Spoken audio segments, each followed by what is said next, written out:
Malam ataupun pagi, deburan ombak engkau lalui.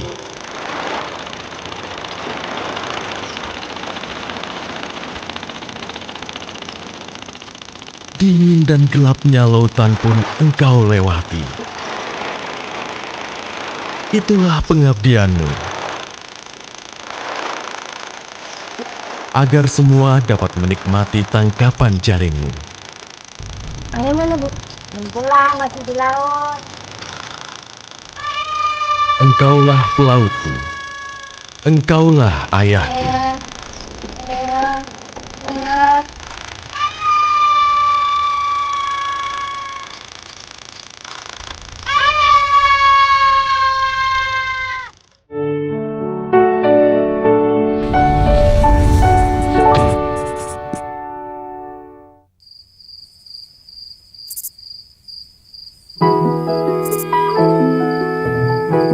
Hai teman, apa kabar?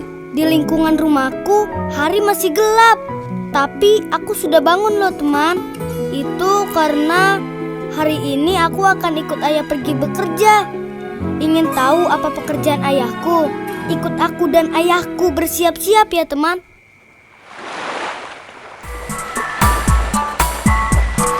Nenek moyangku seorang pelaut. Teman, pernahkah kalian mendengar penggalan lagu tersebut? Sebuah lagu yang mungkin pernah ibu atau bapak guru ajarkan untuk mengingatkan kita bahwa nenek moyang bangsa Indonesia adalah seorang pelaut, bahwa negara kita adalah negara maritim, negara yang dilimpahi anugerah dengan kekayaan lautnya, sehingga para penduduknya menjadikannya sebagai sumber mata pencarian. Ya, mungkin sekarang pelaut atau nelayan seperti ayahku bukan menjadi mata pencarian utama warga negara kita lagi.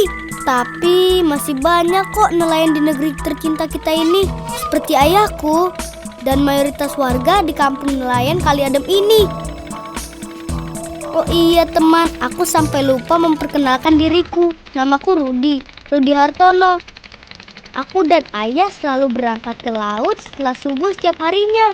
Hal itu kami lakukan agar kami bisa sampai di tengah laut di pagi hari, di mana terdapat banyak ikan untuk ditangkap. Nah, kita sudah sampai di tengah laut, teman. Saatnya ayah menjalani pekerjaannya. Alat yang ayah pegang itu adalah jaring, teman. Alat inilah yang membantu ayah bekerja setiap harinya. Biasanya ayah menyebar jaringnya berkali-kali.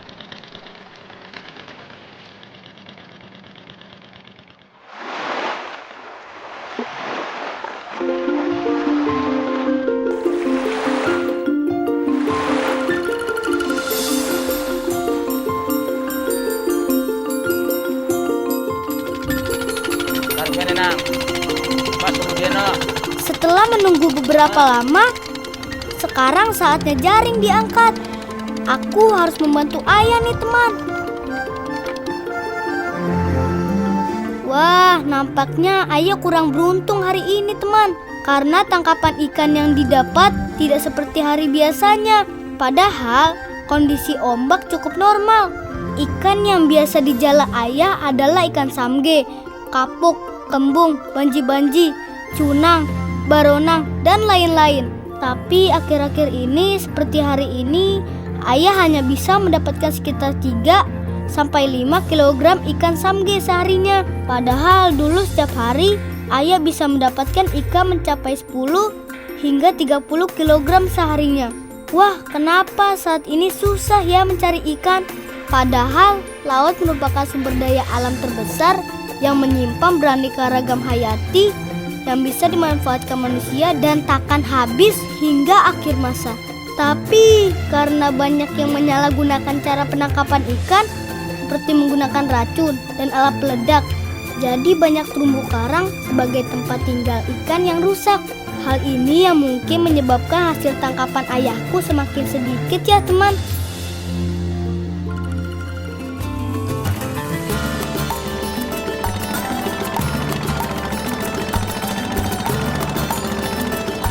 Teman, setelah ikan berhasil ditangkap, ayah dan aku membawanya kepada langgan Pelanggan atau pelanggan adalah pihak yang menerima hasil melaut ayah dan para nelayan di Kali Adem ini, lalu membayarnya dengan harga yang pantas.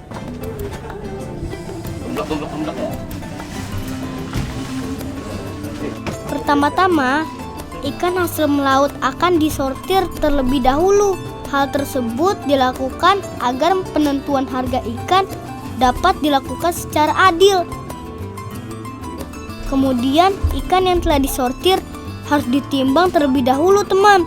Petugas bagian penimbangan akan menyebutkan hasil timbangan kepada bagian keuangan untuk dicatat dan dihitung, sehingga ia dapat menentukan berapa uang yang dapat seorang nelayan terima.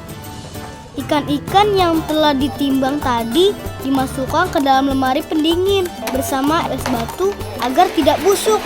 Dari langgan ini, ikan tersebut akan dibawa ke pelelangan yang nantinya akan dijual ke pasar, supermarket, maupun penjual eceran, sehingga bisa dibeli oleh setiap orang. Hasil dari melaut ayah pula yang bisa mengantar ikan ke meja makan kalian untuk kalian santap, teman. Hebat kan ayahku?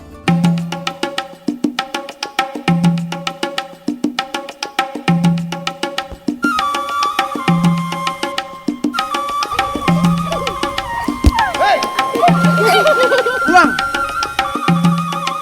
Kalau nggak digunting nih, main terus nih.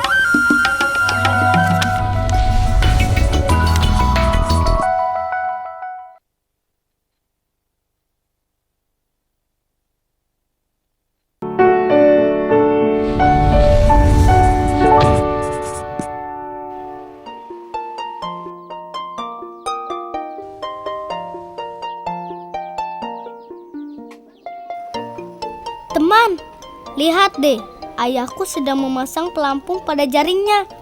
Pelampung harus dipasang pada jaring, agar pada saat disebar di laut, jaring akan lebih mudah untuk diangkat. Caranya sedikit rumit, teman. Pelampung harus dipasang pada tali yang terdapat di bagian bawah jaring. Jarak setiap pelampung harus sama, yaitu 20 lubang jaring.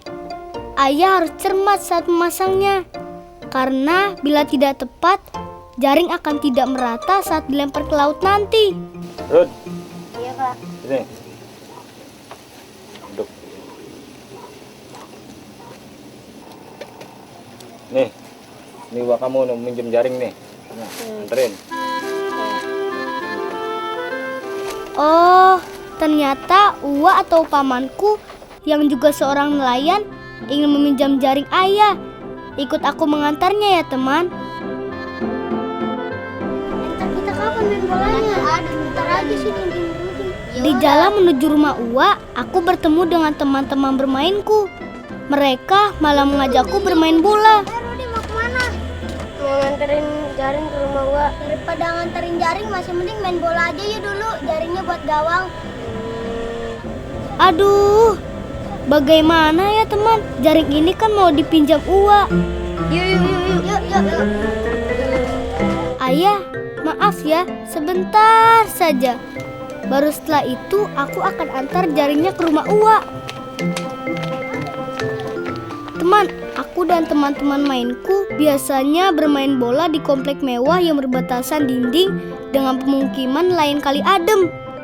Maklum, pemukiman kami kan hampir menyatu dengan laut, sehingga sulit untuk menemukan lahan yang kering untuk bermain bola. Untuk dapat masuk ke komplek mewah itu, kami harus melewati sebuah lubang kecil yang kami jadikan sebagai pintu masuk kami.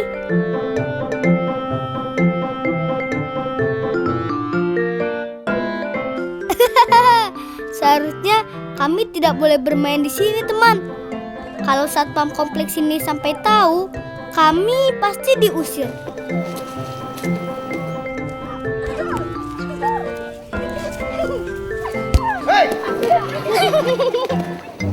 Teman, ada Pak Satpam datang.